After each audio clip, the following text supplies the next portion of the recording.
Which Side Podcast is a proud member of the Which Side Media Collective. This week's episode was sponsored by Fuck Yeah Vegan Life. They wanted to say they are a big fan of the show. You should check out their Tumblr feed. They recently did an interview with us and did a free giveaway of a sponsorship to our show. Keep an eye on their page for another possible opportunity to win a free membership. Fuck yeah Vegan Life. Fuck yeah. Anytime someone has the name fuck in their name, I'm all about it. Fuck yeah. Fuck yeah, fuck yeah. Fuck yeah Vegan Life. So check them out. Fuck yeah Vegan Life. If you'd like to sponsor an episode, all you have to do is donate at least $10. That's about how much it costs us to make each episode for you. So go to whichsidepodcast.com, click on the donate tab, and be a sponsor.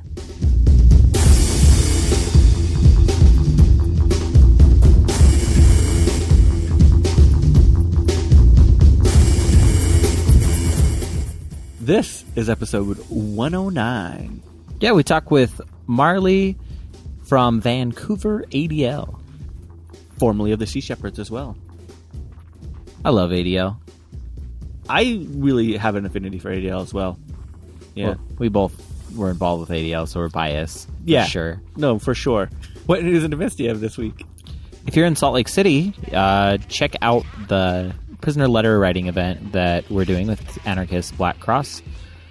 It's going to be at the Boeing Anarchist Collective, 608 South, 500 East. Check it out. And if you're not in Salt Lake, write a prisoner on your own terms. Just do it. It's not that hard. And if you do, let us know and we'll give you a free membership of the show for a month. December 8th, 1987. Is that the year you were born? Yeah. So you're a couple months old. Mm-hmm. So while your mom was, caring for this new infant, changing your diapers and everything. I was beautiful too. You were beautiful? Israeli tank ran over 11 Palestinians during the first Intifada. Well, that's a damn. Yeah. Not just Palestinians. To make it worse, Palestinian refugees. Fuck that shit. Yeah. It still happens. While you were, getting your nice diaper changed in a nice little home, just think about that. Like you were doing much better. I was not in diapers. That we know of. I was 5. I was probably wetting the bed, but not wearing diapers. But your mom did say fuck the Intifada. No, my mom didn't say fuck the Intifada. She supported the Intifada. Sorry. Yeah. She said fuck Israel. Fuck Israel. My apologies. Yeah, that's a big difference. A big difference. It's a big difference. I was thinking the two in my head and it came out fuck the Intifada. Yeah, no. No, whatever. No, my mom got a lot of shit for that in her family. Yeah. Thrown out of family parties and whatnot. But anyways, yeah. She was pretty radical when it came to that. I wish she was vegan, that I'd love her even more. It's also Kropotkin's birthday this week. It is. Too bad you didn't get a shirt. Or if you did, you're awesome. But I do hope you guys sincerely enjoyed this episode. Which side are you on? Which side are you on? Which side are you on? Which side? Which side are you on? Which side are you on? Which side are you on? Which side are you on? Which side are you on?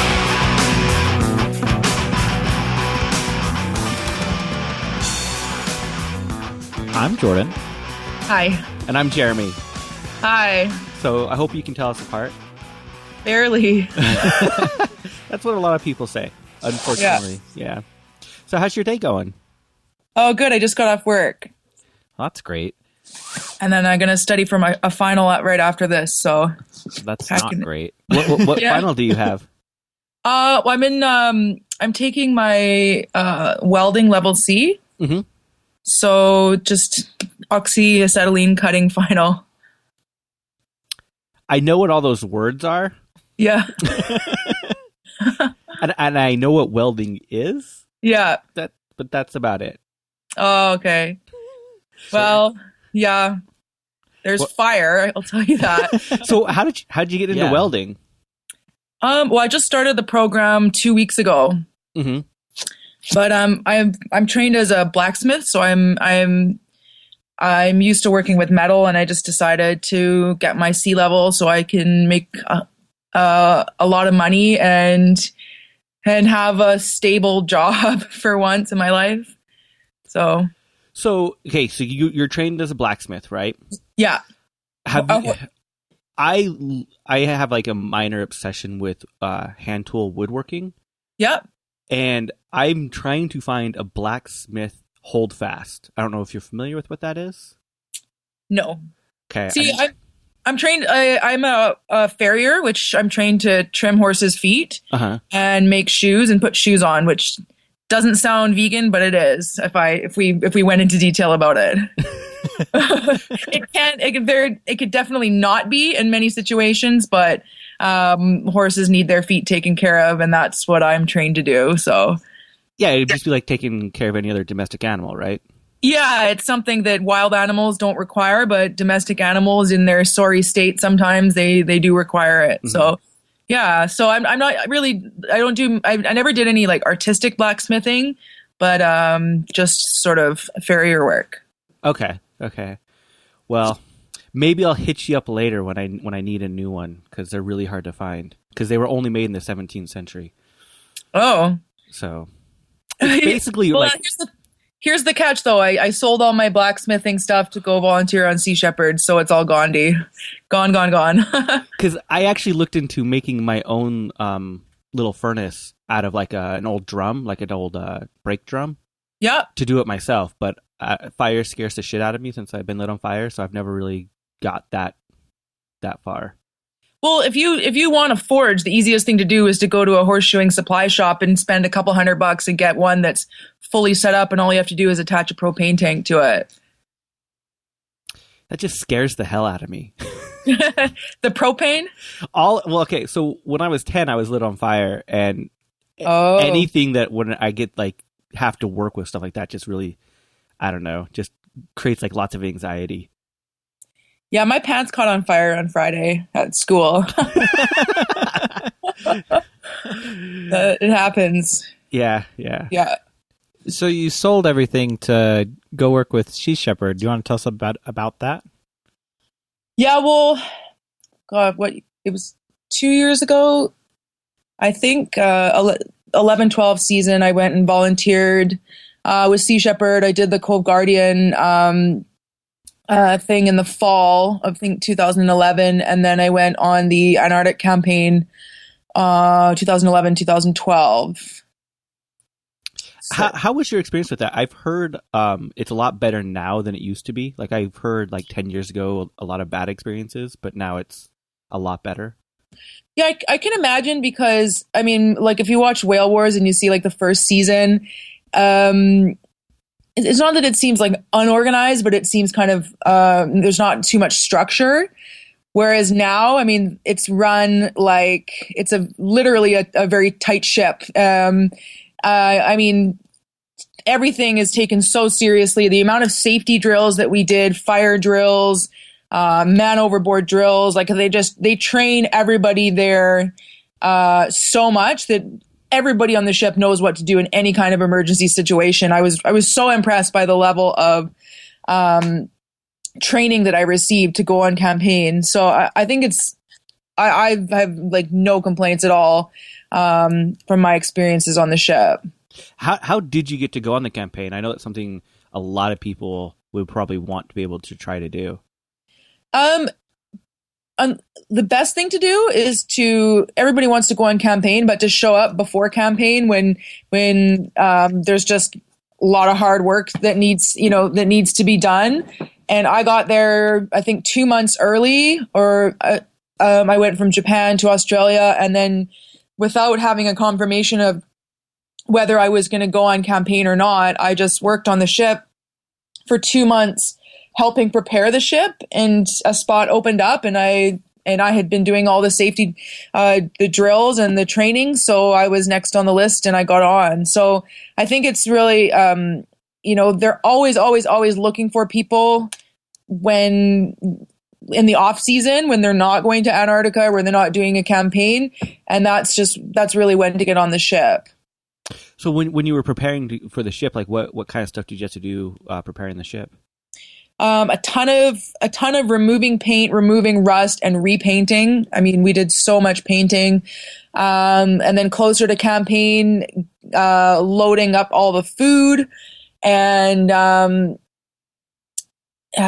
mean, honestly, I did so much painting. It was painting. They have to repaint the entire ship before they go down. So you got to remove any old paint and rust. I mean, not every single bit of paint, but anywhere there's rust, you have to remove it right down to the base metal and apply more paint, because if there's any metal exposed, the salt water is so corrosive. I mean, it's just so damaging to the ship. So they spend so much time fixing the ship from last campaign. And so we did a lot of that. Was there anything about being on those campaigns and working with the Sea Shepherds that like you didn't expect? Like, just was there anything you're like, wow, I just didn't really expect that to happen? I'm trying to think. It's been a couple years now, so not really. There wasn't anything too crazy that happened when I was on campaign at all. It was pretty. I mean, other than the weather, we had the worst weather in 8 years of going to Antarctica, and we were rolling completely over. Like, the ship was rolling completely on its side back and forth for about like 2 weeks straight. I've never been so sick in my life. That's one thing. I didn't expect to get sick. I mean, I live on the coast. I never been seasick in my life. And I felt like I was dying the entire time I was at sea. Oh, I bet. Oh, God, yeah. Oh, the seasickness is the worst. Like, I remember dragging myself, because you don't want to be so sick that you can't do your chores. I remember like dragging myself across the floor, lying on the ground and painting while I couldn't even hold my head up. It was so bad. I'm like, don't worry, I'm doing my chores. I'm doing them. So, did you have to take like seasickness medicine? No, I made the biggest mistake ever. There's the only thing that really works is this patch thing that you put on, and you have to put it on before you leave. And if you don't put it on before you leave and you're at sea, it doesn't work. And I never did that. I was like, I don't get sick. So there was really nothing I could do. And I mean, the wave, it was so strong. Like, you couldn't, along with the seasickness, you can't sleep because the rolls are so big. You're being tossed out of your bed. You have to physically hold yourself in your bed. So you not only are you sick, you're so tired. And yeah, it was really, really, really hard. But you were on the Bob Barker, right? Yeah. I heard that's the fun ship. Not to start drama or anything. You know what? It's totally true. We also called ourselves the nerd ship, because at one point I'd never met any of the other people on the other ships, and the Steve Irwin, we met the Steve Irwin at sea, and so we were transferring supplies, so we got to see everybody else on that ship, and I was like, everybody looks so cool, and we look like such freaking nerds. Like, we were a nerd ship. Like, but yeah, I think that I felt like they were a lot more serious than us. We were definitely jokers, but yeah, it was a fun ship. I don't know if I could be too serious on a long campaign like that. Like, you gotta, live normal life, and yeah. Oh yeah. Yeah, we were pretty weird, and it was fun. I've never met a quote unquote normal AR activist, so I guess there's a lot of weirdness probably ensued. Oh yeah. And definitely. I'm one of the weirdest, so I fit in really well. So what have you been doing since then? Since when I got back, I launched a shark fin campaign with Vancouver activist Anthony Marr, and we worked on both. The VADL, we did a protest campaign against restaurants, and then with Anthony Marr, we worked on legislation on a municipal level and a federal level, and we got, I think, 13 cities to ban the sale of shark fin within a period of a couple months. And we got a bunch of restaurants to stop selling it, and they eventually other restaurants started doing so voluntarily, and we pretty much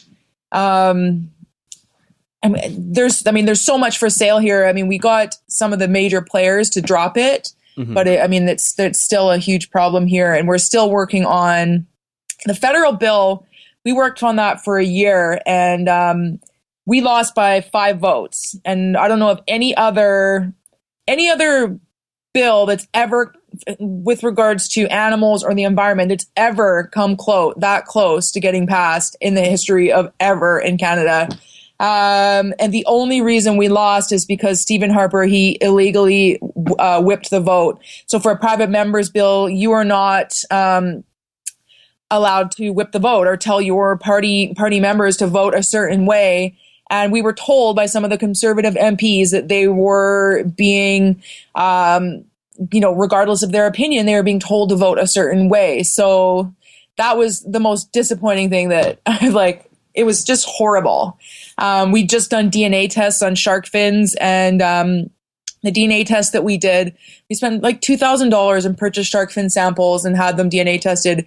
The results were shocking. Like, they made international media what we found some of the most endangered sharks on the planet, and not just one or two of them, a lot of them for sale in the lower mainland of BC here. So, and the federal government did nothing about it. So we're still working on that on a provincial level. But yeah, that was pretty much what I jumped into as soon as I got back.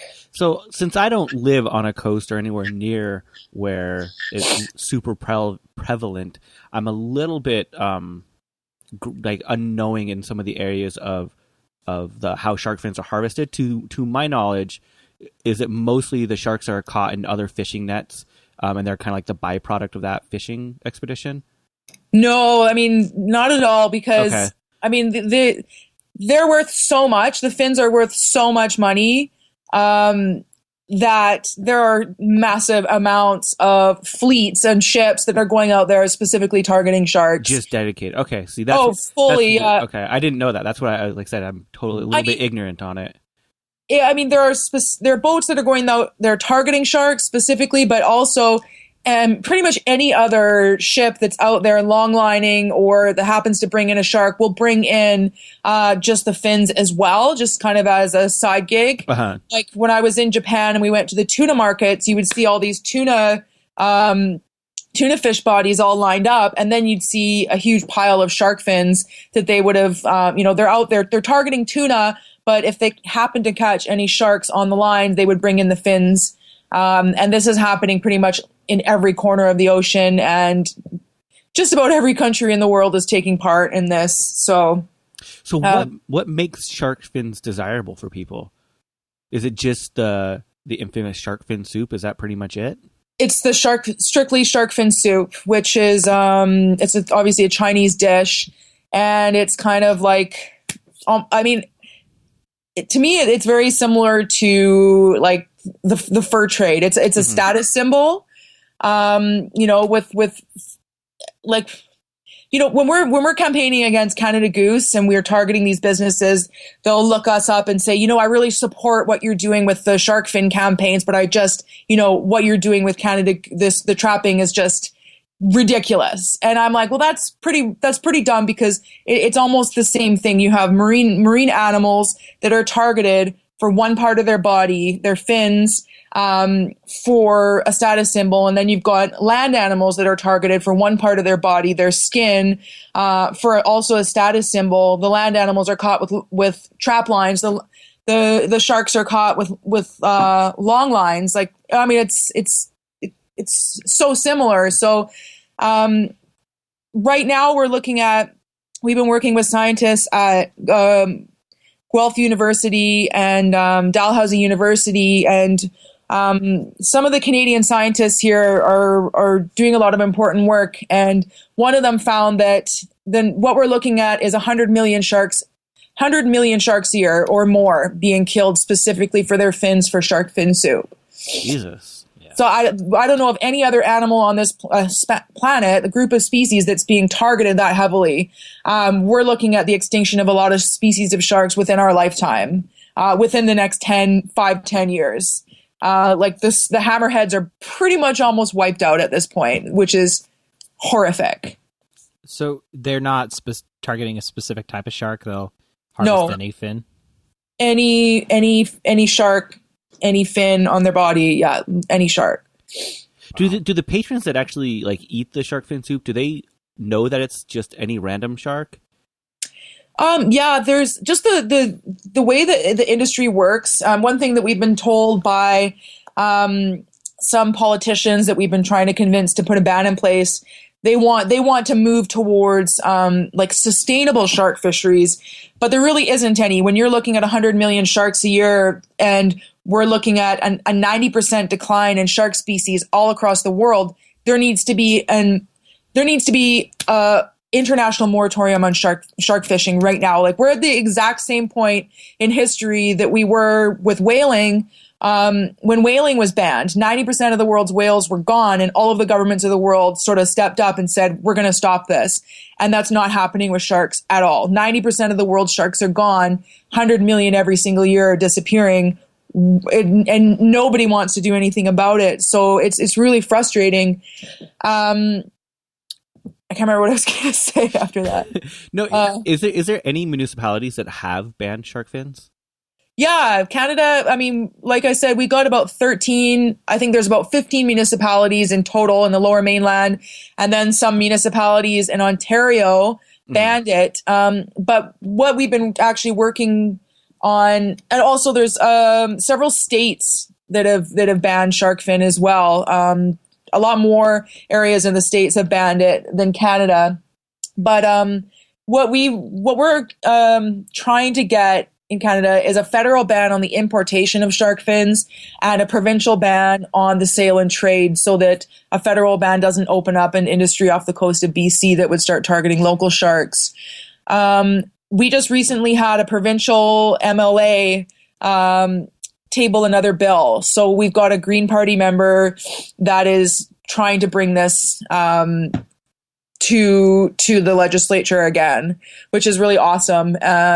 And we've got some stuff planned that we're going to hopefully try to move this forward. But, I know what I was going to say. So the way that the industry works is that the government official said, okay, we want to move towards sustainable shark fisheries, fishermen that aren't taking sharks just for their fins or whatever. But there's about 10 degrees of separation between the stores and where the sharks came from, to the point where by the time they're brought into the country, nobody knows what species they are, where they were caught, who caught them, and what methods they caught them with, whether they were illegal or not. There's just no way to tell that. They're caught, for example, by maybe a fisherman in Costa Rica. The fins are bought up by buyers who sell them to other people. Then by the time they get back to China, nobody knows what shark species they are, where they came from, and even less by the time they get to Canada or the US. So that's why we think that the key to getting anything done is to DNA test them. I don't know of any other fish species that you can import or without knowing what species it is, any kind of fish product. Whereas shark fins, we have no idea. So unfortunately, the DNA testing costs a lot of money. But if we don't DNA test and prove that, okay, here's endangered species coming into the country, the federal government is just going to continue to allow them to be imported. That's crazy to me, with how strict certain customs are on certain things, that this is one thing they're not like really strict on. Yeah, I know. It's really bad. And right now in Canada, there's, on an international level, up until September of this year, there was 3 shark species that had protected status. So great white basking whale shark. And those sharks had the same protected status as like tigers and pandas. When we did our DNA testing, we didn't find any of those. But since then, as of this year, September 2014, 5 more shark species have been granted protected status. So there's a total of 8 sharks that are not allowed to be traded. And it's just the rule is just, it means nothing because we don't know if they're being traded because there's no way to identify them without DNA testing them. And the only ones that are DNA testing them are us. And I think it happened once in the States where there was DNA test done, but the governments certainly aren't doing it. So essentially their governments of the world are allowing the trade of endangered sharks by just simply turning a blind eye to it. And for the most part, they just catch those sharks and then cut their fins off and then just release them, right? Yeah, because the fins are worth about $200 a pound, and the shark meat is worth, almost nothing. That's insane. So yeah, let's say it's a tuna boat, they're going out to bring in tuna. They're not going to fill up the hold with a shark body, but they will make room for its fins. And is there any legal repercussion for just dumping the body overboard, or is that totally legit? It depends on which country. In Canada, you can't take sharks for their fins off the coast of Canada. I'm pretty sure the same is for the States, but it depends on the country. The ridiculous thing is that you can't take sharks for their fins off the coast of Canada, but we're importing 400 up to 450 kilograms of shark fins in a single shipment on a daily basis in the port of Vancouver. We've got more shark fins for sale off the coast of BC here than just about anywhere in the world except for China itself. It's a big deal here. It just seems so crazy to me that it's such just an affluent thing, though. It doesn't seem like it's something that the normal person is going to be looking after. Yeah, when you see it everywhere in Vancouver. There's shops with shark fins on display, literally everywhere, and a lot of restaurants with big fins on display, and it's something that a lot of young people they're turning their back to it, and it's becoming less common, especially with young people. And a lot of people have told me that, the reason we're serving it at, our wedding is because our grandmother would have a fit if we didn't, type thing. But it's just... Sorry, that seems so insane to me. Yeah, it's because it's a tradition. It's a way of saying, look how much money I have. I can provide a bowl of shark fin soup for 100 people at $100 a bowl. It's a way of flaunting wealth, and it's so, it's so fucking sickening. I know. And it's horrible because, although people's minds are changing, people are learning about it. It's not happening fast enough. And working on a shark fin campaign and knowing what's happening, I'm working on a campaign where I pretty much know that we're going to see sharks go extinct. And I don't know if you've seen the documentary Sharkwater. Have you? I don't think I haven't. Okay, so Sharkwater is a Canadian documentary, and it was, at the time it was released, it was one of the most successful documentaries ever to come out of Canada. And it's kind of like The Cove for dolphins, and it kind of sparked this shark movement. And honestly, it's something that I recommend that everybody watch. And it taught, that's how I got involved with the shark fin issue. Is basically this Canadian activist, he traced the shark fins back to at the time Costa Rica, and then to China to sort of investigate what was happening. And it was it's really shocking, the industry, when you see it, how big it is. And a lot of people don't realize 100 million sharks a year. It's just, we're looking at right now, it's the complete, sharks are being wiped out completely. And what I learned from that documentary is that they're the largest predator, pound for pound. They're the apex predator in the ocean. If we wipe out sharks, a lot of people think, you'll have more small fish. But what happens is the secondary level and the third level predators will proliferate and wipe out a lot of smaller fish, causing complete ecosystem collapse, right down to the phytoplankton, which provides 70% of our oxygen. 70% of our oxygen comes from the oceans. And if we wipe out the apex predator, we're literally screwing with our own survival on this planet. So, it's tough, like, begging for our governments to do something about it, and knowing that if they don't, I mean, what do you do? Do you find people kind of being apathetic because it's not a land animal? It's weird. I feel like because of the documentary Shark Water, which is hugely popular in Canada, and sharks are cool, people think sharks are cool. I find when we protest shark fin or when we campaign for sharks, I find that we get so much more support. Like, people cheer for us when we're doing stuff for sharks than when we're protesting fur or food animals and everybody tells us to F off, get a life. I don't know. I find that it's way easier to get public support for sharks. So I don't know. It's just different, I guess. It's definitely it has to be like a cultural thing. Like, here we never see shark fin soup. I don't see it anywhere. I've never seen it. Yeah. Yeah.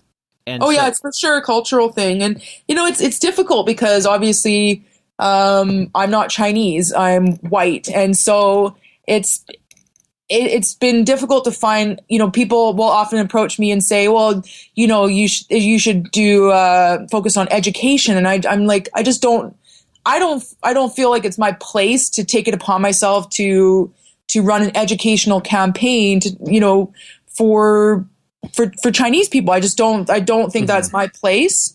But it's also difficult because people say that it's not my place at all. But it's something that my biggest concern is that 100 million sharks a year are dying. I don't know what else to do. I'm kind of like in a state of panic. What can I do at this point that is appropriate?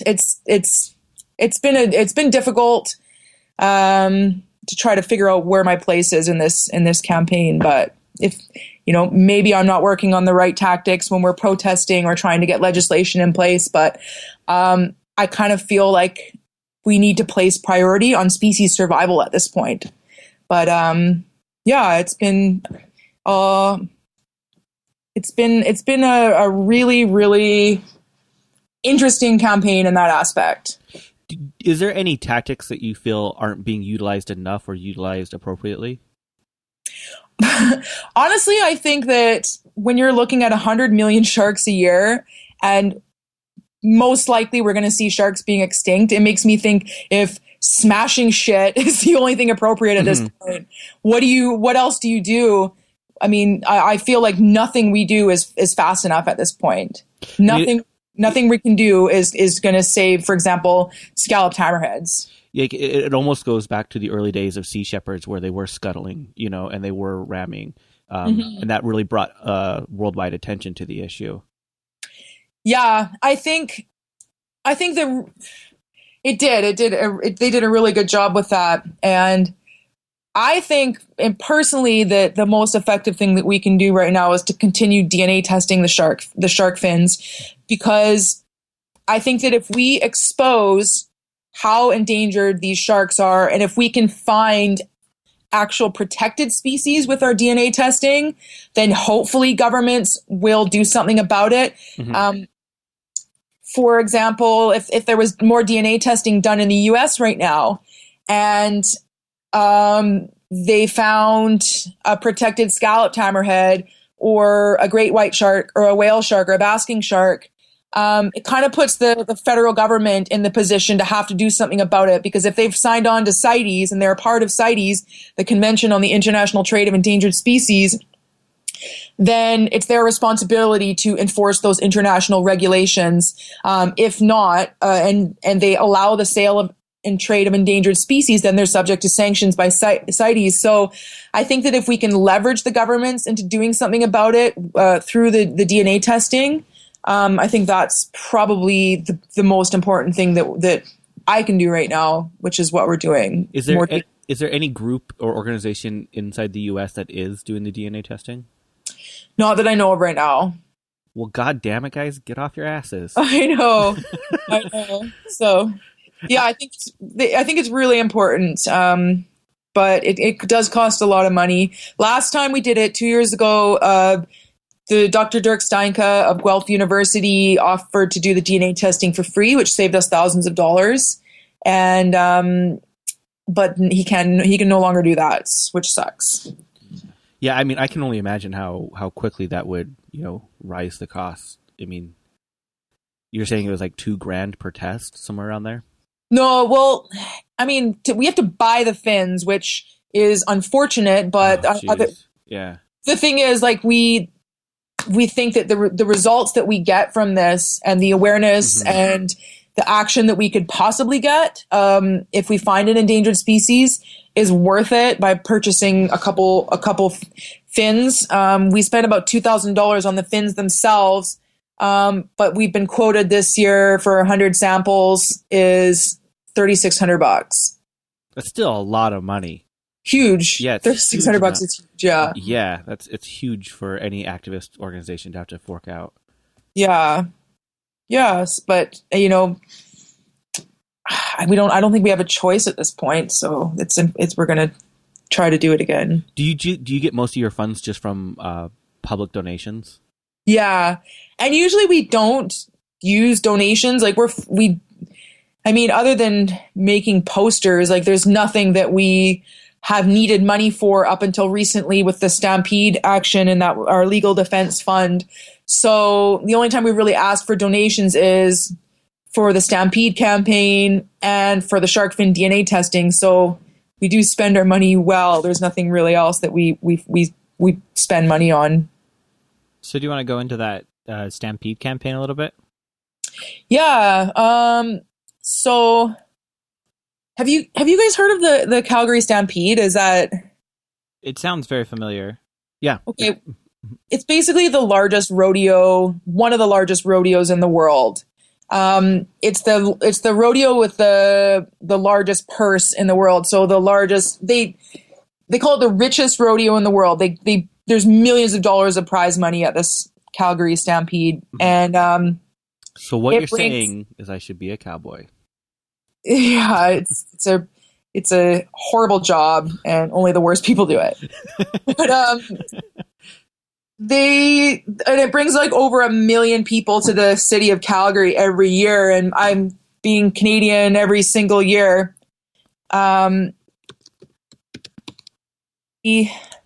Every year, animals die at the Stampede, and I've been an activist for like 16 years now, and I've always had it in for the Stampede. I always wanted to do something to totally screw them up, and I finally decided that I decided that I wanted to get arrested there. I'd never been arrested before, and I thought it's time for me to get arrested. I'm almost 32 years old, and it's time.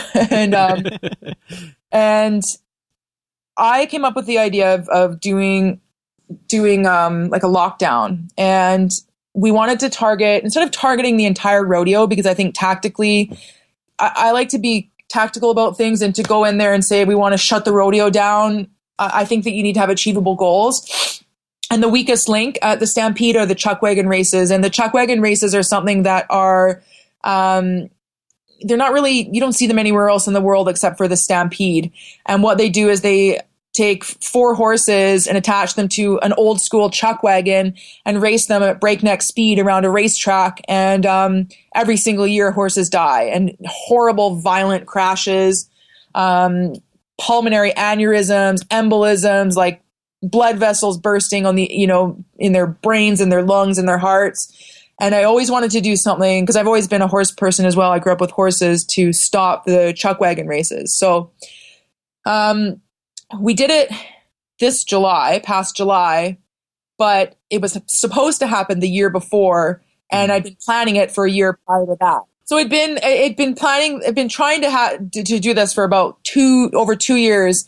It was supposed to happen the year before, and there was a flood, and the entire city of Calgary was underwater. It was like one of the worst natural disasters that we had ever seen in Canada. And we had to postpone it. And we had a crew of about 8 people that had booked work off, and we were ready to go. And about 2 weeks prior, we had to cancel it. I mean, for one, we knew we weren't going to get the media that we needed because they were rightfully focusing on this giant natural disaster that had happened. People lost their lives, they lost their houses, and we felt that we had one chance to really bring attention to this, and we decided it cost us $1,000 for the lawyer to postpone it, but we felt it was the right decision. So we ended up doing it this year, and it was myself and my friend Sam, and we would have had more people, but it's extremely expensive to get arrested and pay a lawyer, and we couldn't find a pro bono lawyer at all in Calgary, so we ended up having to pay. But yeah, so it was the opening night. It's like a 2-week long. The rodeo goes for about 2 weeks, and it was the opening night. And the chuck wagon races run every night, and so they have the races, then they have their grandstand show, and they're big. It's like a big, like, dance party thing. It's horrible. I can't imagine wanting to go to it, but people from all over the world come and watch these races and watch this grandstand show. And we got onto the track and locked down about a half an hour before it all started. And so what kind of lockdown was it? Was it like lock boxes with your hands inside? Was it like U-locks? What kind of lockdown was it? We used kryptonite U-locks to lock our necks to the inside railing of the racetrack so that they couldn't run the horses around the track. Oh, wow. So how did you guys actually get down onto the racetrack? Well, we bought tickets. First of all, we're from BC. Calgary is like a 16-hour drive away. So we took 10 people from BC to Calgary, which was, I mean, to find a crew of 10 people to bring them to the next province over was a huge ordeal, to find 10 people that you trust to work on something like this. So what we did, we had a crew of 5 people that came in with us to the show. So we all had tickets. We had a camera person, a photographer, we had 2 people on iPhones that were basically, we wanted to have this footage like instantly on the internet. We also had one person that was on a cell phone that was on a 3-way phone call between the apartment that we were staying at, and they had all their computers set up. There was another 3 people there, and a 3-way phone call to Vancouver where there was another crew of 7 people sitting there ready to call media. Nice. Yeah, we had a massive crew, so that the second that we locked down, the person that was on the 3-way phone call alerted the other 2 crews who, just to show how fast it worked, within minutes, like we're talking 5 minutes, a reporter ran up and looked at one of our people and was like, "This is the Vancouver Animal Defense League. They're from Vancouver." And that happened within minutes because our press release went out instantly and phone calls were made instantly and all of the media was alerted instantly, so that we wanted it to be on the news while it was still happening, and that definitely worked. But that shit's hard to organize. I don't know if anyone has done that, but I'm impressed. Like I could launch a spaceship now. I'm fully qualified to launch a spaceship. So yeah, so basically the crew of 5 and then the 2 of us, we got in, we bought our tickets, and the big deal was, how do we get the locks in? And so we bought these bags that had these secret compartments so that the locks were sort of in the back of the bag. So when they looked in the main compartment, they would be like, they wouldn't be able to see it. Mm-hmm. We knew that our bags would get searched. So I've never been so freaking nervous before. And what we did was, because there was 2 women, we filled our bags full of tampons and pads. And I went to the grocery store and I bought literally the biggest pads I could find and the gnarliest tampons and just littered the bag with them, so that I'm like, please let me get some 18-year-old security boy that's going to look at the bag and recoil in horror. And so we saw, okay, security, and I was like, you know what, Sam, let me go first. So I go, And of course I get some old guy and he looks in my bag and there's tampons everywhere. And I was like, please just let me go. Please just let me go. And he starts digging it through them. And I was like, fuck. And so I grabbed like this massive fist full of tampons and pads and kind of like lifted my hand up and sort of pushed it towards his face until he just recoiled in horror and like was like, go. So then it worked for Sam as well. And so we got the locks in, and everybody was just like, holy crap. So once we got in, the grandstands, there was 16,000 people. So we locked down in front of 16,000 people. And the best part was they knew and they tried to stop us. And that's because in the 2 years or the year and a half that I've been trying to plan this, knowing that I needed so many people, you know, a crew of 10 people at the time, before the first attempt, I guess I probably asked people that I didn't know well enough that I wouldn't have asked now when I learned more about them. Someone leaked it somehow. Someone maybe got drunk and told their boyfriend who wasn't an activist, who told a friend. I don't even know how, but it got leaked. And we're standing in the beer gardens and someone came up to us and said, like, if you were going to sneak onto the track, how long would it take you to run from here to here? And he made it fully clear that he knew what we were trying to do. And like, I've never been so scared in my life. And I was just like, holy crap. And, you know, they didn't know enough about to confirm whether it was us. And they definitely didn't have enough information to stop us in advance. But they talked to us and then we were like, I don't know what the frick you're talking about. And when they saw us standing at a certain part and we left to go to the bathroom, we came back and that was roped off because they thought we were going to try to do it from there. And in the end, I don't know how we pulled it off. I'm pretty sure I blacked out. I mean, I wasn't scared of the consequences. I was scared of the fact that we'd spent thousands of dollars bringing a massive crew of people and we were there, and the possibility of them busting out a burlap sack and getting, tossing us in the burlap sack before we even get a chance to get on the track. The possibility of failure at that point was making me I couldn't even, I was shaking so badly. I was so upset, but we ended up getting onto the track and locking down. And once I locked down, I was like, oh man, this is the greatest moment of my life. So it was, I mean, the planning that went into it, man, holy, it was, I mean, we even had a guy in Ottawa who was acting as a media rep that he drove from Ottawa to Toronto, parked outside of CTV national office. And the second he got word that we were in place, he knocked on their door and was like, I'm here for the interview. And they were like, for what? And he was like, well, for the lockdown at the Calgary Stampede.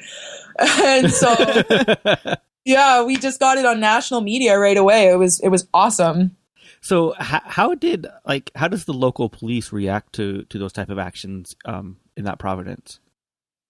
Honestly, we were prepared to get the shit kicked out of us. Mm-hmm. We had to prep everybody, all of our friends in the audience, to say, like, if they're punching us, if they're kicking us, if they're pulling at us, under no circumstances do you try to intervene in any situation. And they were calm. Everything went so smoothly. Everybody was super calm. They didn't rough us up at all. Everybody was polite. It was the least intimidating experience ever, getting arrested in Calgary, which was not what we expected. So did they have to cut the U-locks off? For me, they did. Sam, when I did the recon a month before, I snuck onto the track to do measurements. I did not notice that about every 10th pole, like post, was not actually connected to the railing. It was only bolted on. There wasn't really a way for me to see that in that situation. And so they just had to undo the bolts and slide her off, but they cut me out probably 10 minutes later. So it didn't really matter in the end anyways. So yeah, they cut us out. That's always scary when they have to cut you out.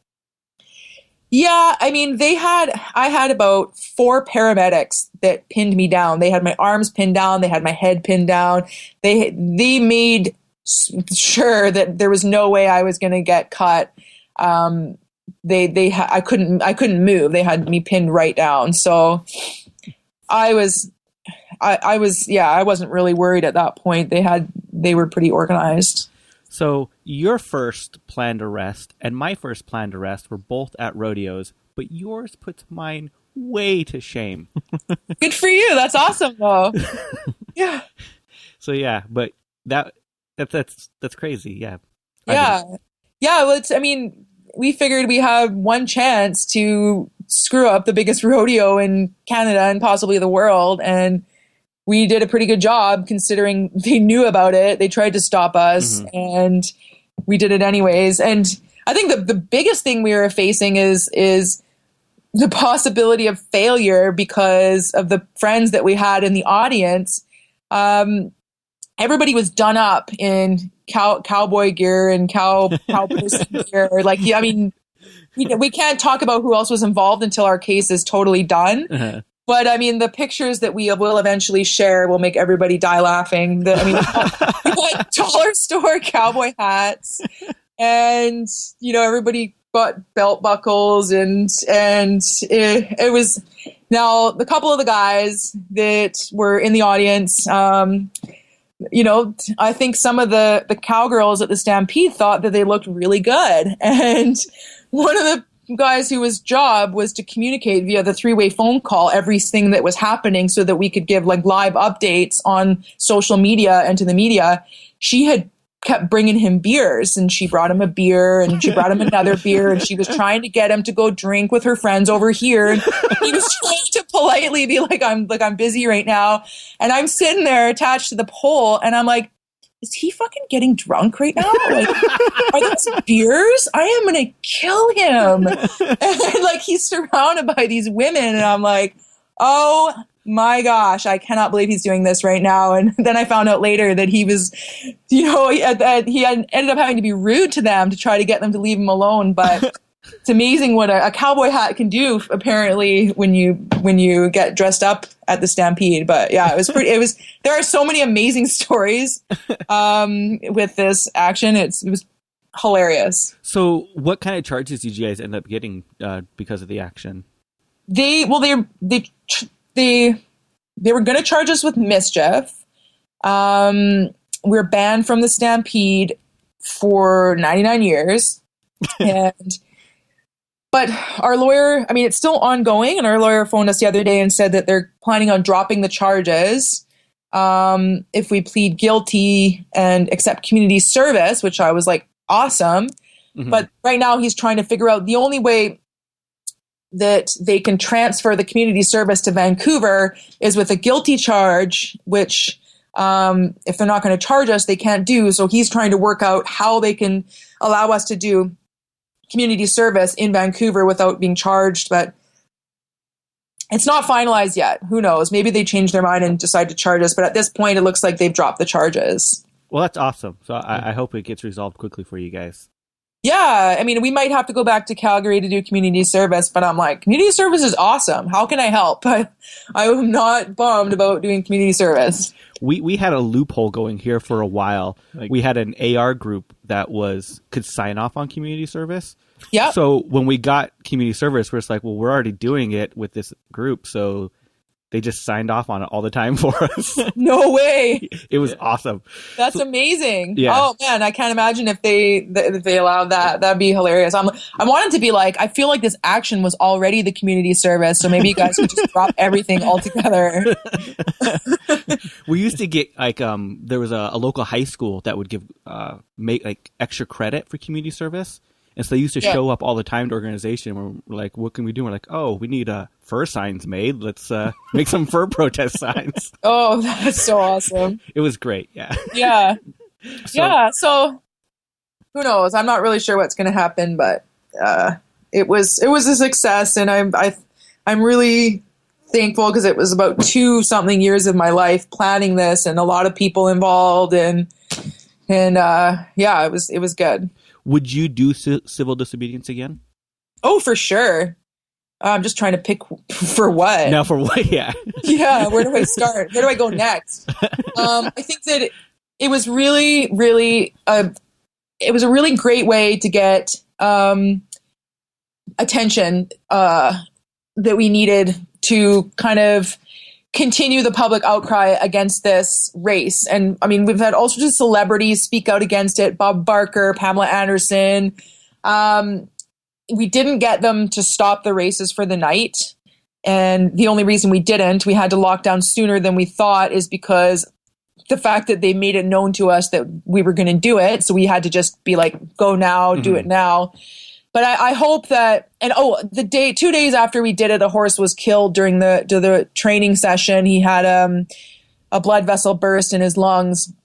And so, you know, as horrible as it sounds, our actions were validated, and all over the media in Canada, they were talking about it, and, you know, should it be banned? Shouldn't it be banned? And again, that's why we chose this one particular event as opposed to the entire rodeo in general, which of course we're opposed to, is because this event is already teetering on public support. We fully have a chance to get this event banned.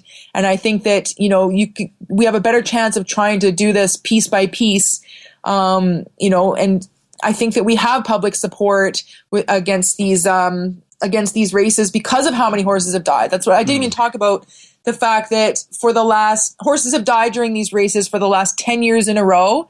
And in the last 28 years, more than 63 horses have been killed during these races. So we're pretty much looking at, like, statistically, you're guaranteed to see a horse die next year, or the year after. So the death rate in the chuck wagon races is way bigger than any of the other events in rodeo, like anywhere in the world. So I think that we do have a chance to get this race banned. And if another horse dies the following year, 2015, then I think that we just need to up the pressure and you know, I think that within the next couple of years we can have it banned. You know, we out here, it's really popular to do the chariot races. And I know that there's lots of horses that are injured and killed in that all the time. Yeah, it's horrible because I think horses are killed in horse racing all the time, like regular horse racing, both thoroughbred racing or standardbred racing, where they pull those stupid carts. And the reason why we see so many more horses die during the chuck wagon races is because you got 4 horses attached to this, and they're pushed to their limit. And in a normal race, if it was one horse, the horse would slow down and stop if it was feeling any kind of serious stress or discomfort. But when you're attached to 3 other horses, they have no choice. It's run or die. And that's why we see horses collapse and causing these massive crashes and bones breaking and horses, you know, falling all over each other. So it's so dangerous. There's no way to do it without risk of injury or death. And, you know, the excuses that they have for it is that these horses are rescued off the racetrack. They're actually using the word rescue for these animals that are, I mean, they were thoroughbred racehorses. Then they get bought and trained for chuck wagon racing. But I'm like, that is not a rescue at all. It's just like it's a death sentence almost. It is a death sentence. We're taking horses that, they might go to slaughter, but the solution to that problem isn't to race them to death on the chuck wagon track. Oh, it's sickening. On a positive note for horses, though, Salt Lake City finally banned horse carriages. It's true. I saw that. That's so fantastic. Yeah. We were all really excited. We have a campaign against, not we, us, VADL, but there's another group that's been working on them in Victoria as well. So it seems like there's campaigns in just about every city, and I think that's really fantastic. And I think that victory in Salt Lake can be used as leverage to any other city that's currently campaigning at this point. Definitely. Yeah, I know there was lobbyists from New York out here a lot trying to make sure it didn't get passed. So I know they're really Was there worried really? about it. Yeah. Mm-hmm. Oh, wow. Mm-hmm. They were scared. Wow. So it hopefully it sets a precedence where it can start, helping it tip another municipalities. Yeah, I mean, because of my background as a farrier, I mean, we specialize in the horses' feet and legs. I really did learn a lot about how having horses on pavement, how it affects them physically. And, it's so bad for them, the concussion on the pavement, that accelerating basically like arthritis in their legs, and you're ruining their feet. It's so bad for them. It's so bad for them. And people think that if you put rubber horseshoes on, they'll say, "Oh, but we use rubber horseshoes," which are even worse. I mean, they're like to put a steel horseshoe on the bottom of a horse's foot. If it's fit properly, it protects the bottom of their foot and keeps them comfortable if they've got bad feet. But to put rubber horseshoes on where you can't shape the shoe to the horse's foot, so you basically just nail it on and hack off the rest of the foot. It's horrible to put rubber horseshoes on the bottom of their feet, and it's just as bad to run them around on the pavement all day. So, it's something that I've been able to sort of lend my expertise and my experience when they're trying to convince the public that it's not bad for them. And I'm like, yes, it is. We learn about it in school. It's really freaking bad for them. So I'm so happy about that victory that you guys that in Salt Lake. Yeah. So what's your origin? Like, what brought you to animal rights and activism in general? My first experience was with PETA. I mean, I'm almost 33, and when I was 19, I went over an intern for PETA at the headquarters and did like a 3-month internship with them, and that was my first experience with activism. And then I learned. Were you vegan before then? I'd gone vegan. So I've been vegan for almost 15 years, and I went out to. PETA was all I really knew about. I mean, that's the only group I'd ever heard of. I'd never heard of any other group, any other animal rights stuff. And so I went there.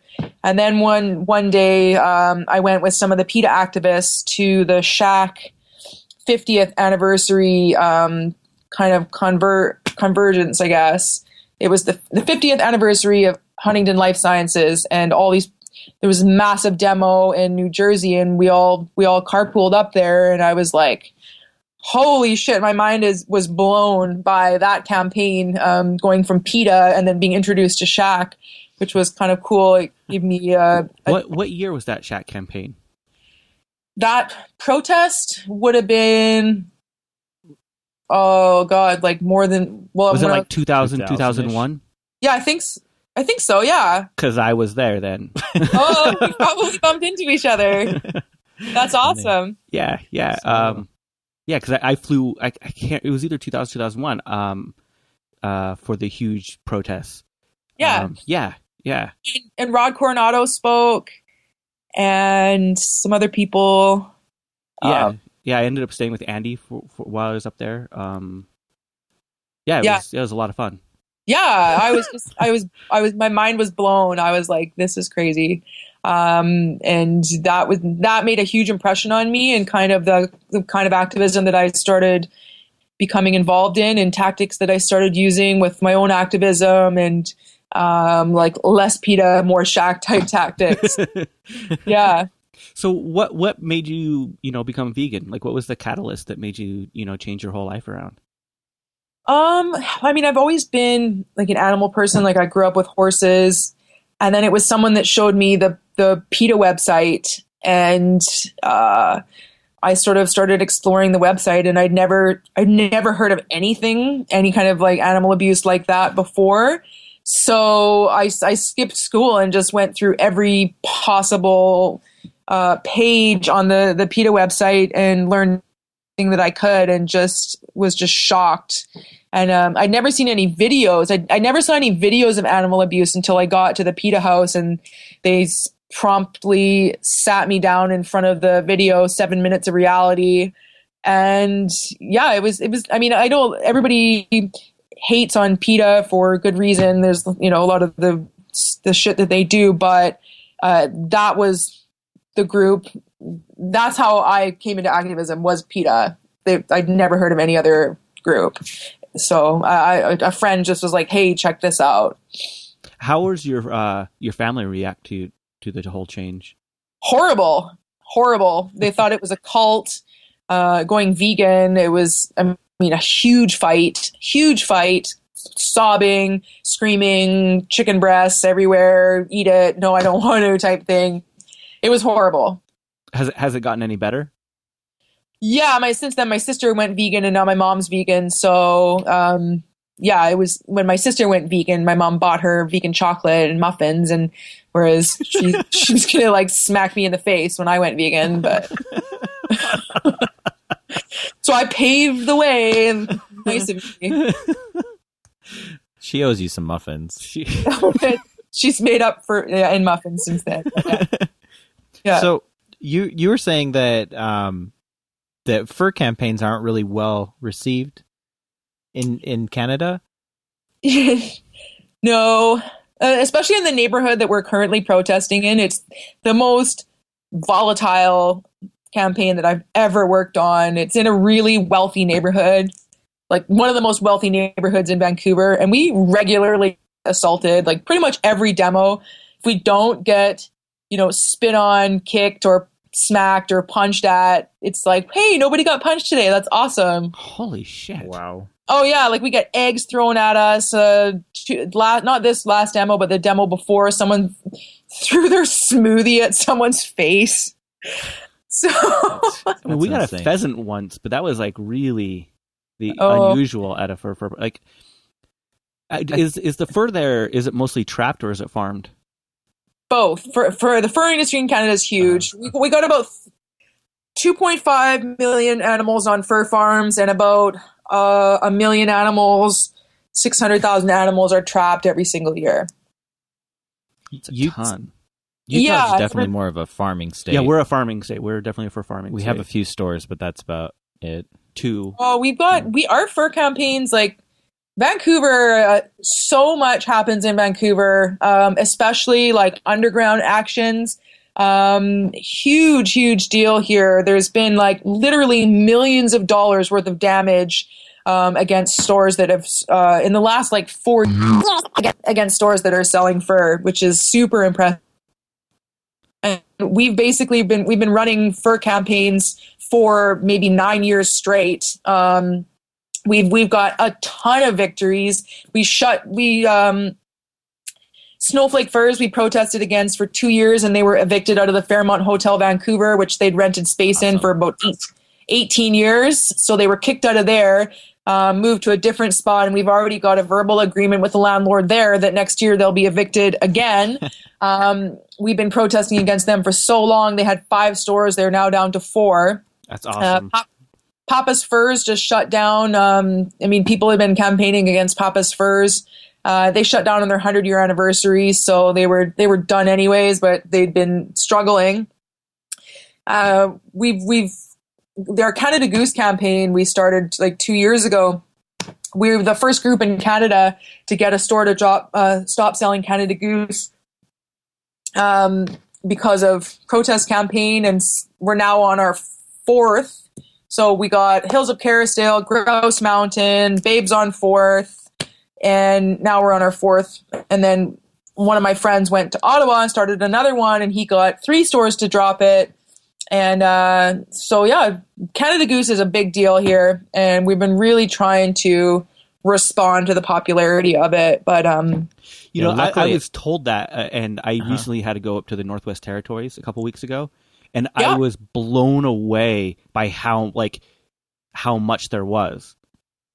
Yeah, it hasn't trickled down here yet. Yeah, no. Hopefully it won't. Canada Goose, so you mean you saw Canada Goose up north? Oh, yeah. In the Northwest Territory, it was everywhere. Yeah, it's obviously it's really cold up there. But that's one thing. I've been to Antarctica. I know that you don't have to wear animal products to keep warm. But we're responding. Our campaigns are in response to people in Vancouver where it barely goes below 0, and people are walking around in Canada Goose jackets sweating, but they think they look cool because they're trendy. So, we're looking at people wearing these jackets for a status symbol. They're $1,000 jackets, $600 jackets. And for each jacket with the fur trim is a wild-trapped Canadian coyote, and it's a piece of decorative fur trim. It's not necessary. So that's what we're trying to get across to people. And it's been I think it's easier to target a store that sells fur trim than it is to try to shut down a store that sells fur exclusively when you're looking at shutting down their livelihood, and they're more likely to fight back tooth and nail. But you can really leverage these stores that are selling fur trim, and that's what we've been trying to do with these protest campaigns. We've never backed down from a protest campaign. So when we pick a business, we stick with them until they give in, whether it was with foie gras or shark fin or fur. So we've been at Brooklyn for about a year now. Our longest campaign was 2 years, but I think it's really effective because if we have the reputation of we never go away unless you give in, a lot of businesses have given in just when we approach them because they're like, dealing with you guys is like winning the shit lottery.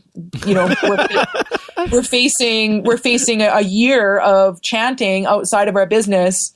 So I think that sustained protest campaigns are one of the most effective ways to target businesses and get rid of fur, or get rid of a certain product. Well, that's a great reputation to have, honestly. Yeah, we are. People hate us, and I think that we don't make the goal of. I mean, I believe in the diversity of tactics, but personally, I don't feel like taking it upon myself to beg people to be compassionate towards fur-bearing animals. I think that educational outreach is important, and sometimes we do it. But I like targeting the businesses that are profiting off of it, simply because that's just how I feel. I love seeing a store that used to sell fur that no longer sells fur. To me, it's the best feeling in the world, knowing that we're taking money out of their hands, the fur industry by getting rid of their suppliers, getting retailers. Mm-hmm. I know every time I drive by a location where I knew there was a fur farm that we, protested or a fur store and they're gone, you still 10 years later, you still get a warm, fuzzy feeling. Yeah.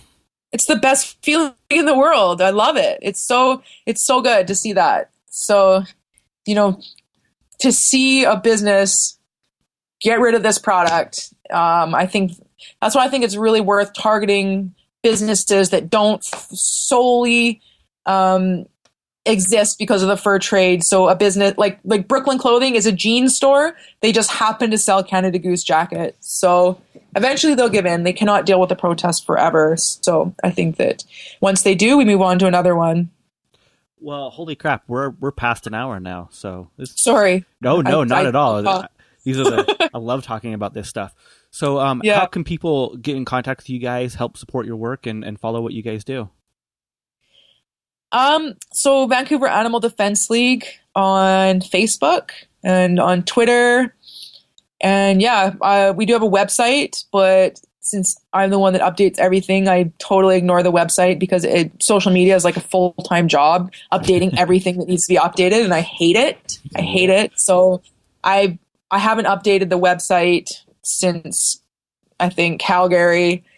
So our updates are always posted on Facebook or Twitter mostly. Well, we end every episode saying "fuck, shit, damn." Would you mind saying it for us this week? Fuck, shit, damn. And if I knew that you were going to do that, I would have sworn a lot more because I was trying not to swear, which was making me stumble over my words trying to figure out other than fuck, which is I wish I could. You can say it now a couple of times if you want to get it out of your system. Well, for fuck's sake. Well, you have a wonderful night. Thank you so much. Thank you. Yeah, thanks for having me. So appreciate it. Okay, have a good one. Okay, bye. Bye. This week you heard Astro's Hat by Shit and Shine. Right now you're listening to Power Glove by Night Force. iTunes. We say this every week. It really helps.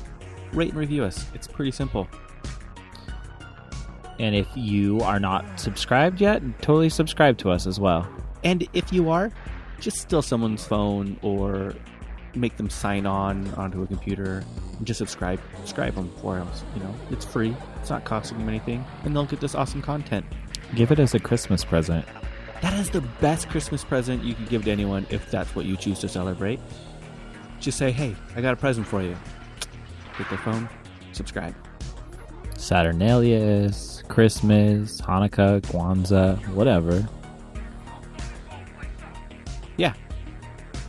I was going to say, what about Diwali? But I forgot what the name of Diwali for a second was. But now I remembered Diwali. It's another one. Diwali.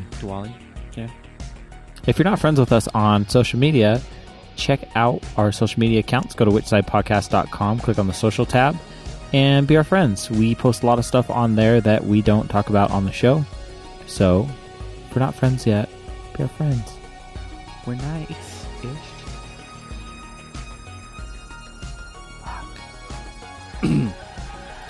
Fuck.